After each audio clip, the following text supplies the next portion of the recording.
Hey, for this week's date course, let's head over to East Williamsburg in Brooklyn and check out Amant Foundation, which just opened a few months ago. I would call Amant Foundation a mini cultural arts hub, so the mini part.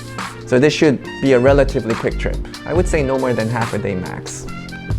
Now, when somebody says East Williamsburg, it may seem a bit far, unless you live in Williamsburg, but Amant Foundation is actually quite easy to get to. If you can get onto the L train somehow, just make sure you get off Grand Street Station, and then it's just a 5-minute walk from there. If you're going by car, the area is not quite fully developed, let's say, so it should be pretty easy to find street parking nearby. Just make sure to look at the signs closely so that you don't get a ticket, and make sure you don't park in front of any of the garage doors or loading docks. In this neighborhood, there's a lot of manufacturing / industrial buildings, so you see a lot of garage doors along the street, and hence a graffiti. Looking at these graffitis on the way can be a nice foreplay prior to seeing all the interesting artwork / architecture at Amant Foundation.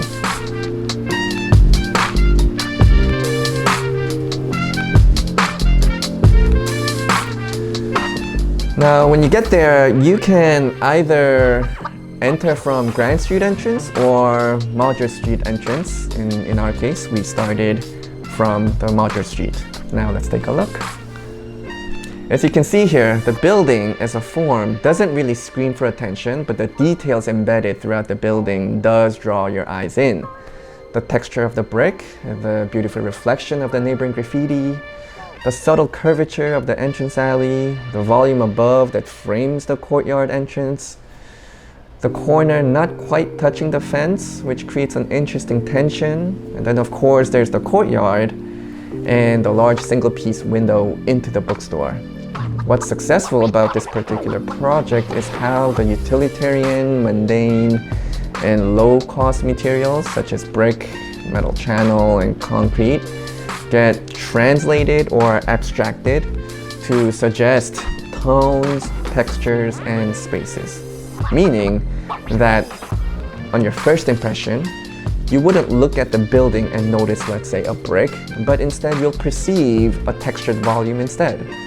Similarly, you wouldn't look at, this wall, for example, and say that's a fence made of metal channels, but instead you'll perceive it as a gritty wall that leads you into the courtyard.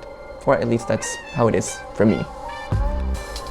Now, Amant Foundation is actually 4 buildings that are somewhat connected as a through block arrangement, meaning that the 4 buildings are located in a linear fashion through a block and a half. So there's a building, a courtyard, a building, and then a street, then a building, then another courtyard, then another building. Did that make any sense? Follow? It's like this, you can see on this map. And for me, any building with a courtyard, I love, because a courtyard implies a spatial experience that is curated in its most basic form. Meaning that, if you take a look at a courtyard, for example, it's usually some sort of a darker, constrained pathway, followed by a bright, open space or a moment. And this sequence is sort of that DNA of a courtyard, and I find this to be powerful and successful almost every time. But of course, the highlight, is the artwork on display. But since I'm no art expert, you can see it for yourself. Some snippets here.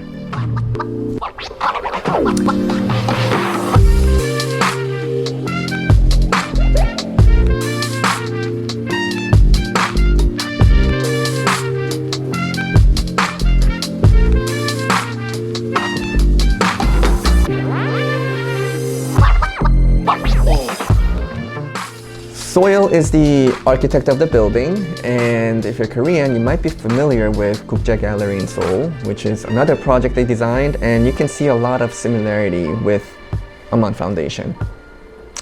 Anyway, I personally like how they designed Amant Foundation not as a single building, but as an arrangement of buildings like a campus. And this makes a lot of sense because this campus houses a lot of different art-related programs, you know, such as like a gallery, bookstore, artist residency, cafe, and performance space. Now, the performance space was closed when I visited, and it won't be open until November. Bummer. And the cafe also had not been set up yet, so it was just a bookstore with little tables. But they said the cafe will open in January of next year. So maybe don't go this week, but wait until next spring when the weather gets warm again. Well, anyway, I know I'll be back next year to check out the performance area and the cafe. Now, although Amant Foundation is campus-like, the entire space isn't that big at all. So if you came here on a date, but ended up seeing the whole space in, let's say, 30 minutes or less, I mean, hope you spend more time.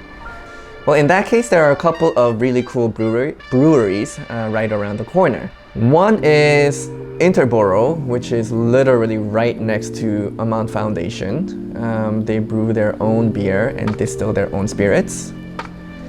The other one is one block over, further up north. It's called Grimm Artisanal Ales, which is another brewery, more just focused on beer. Both places sell food, so if you've had enough art and architecture at this point and you want to eat and drink the night away, check these places out after. Well, that's it for today. See you next time.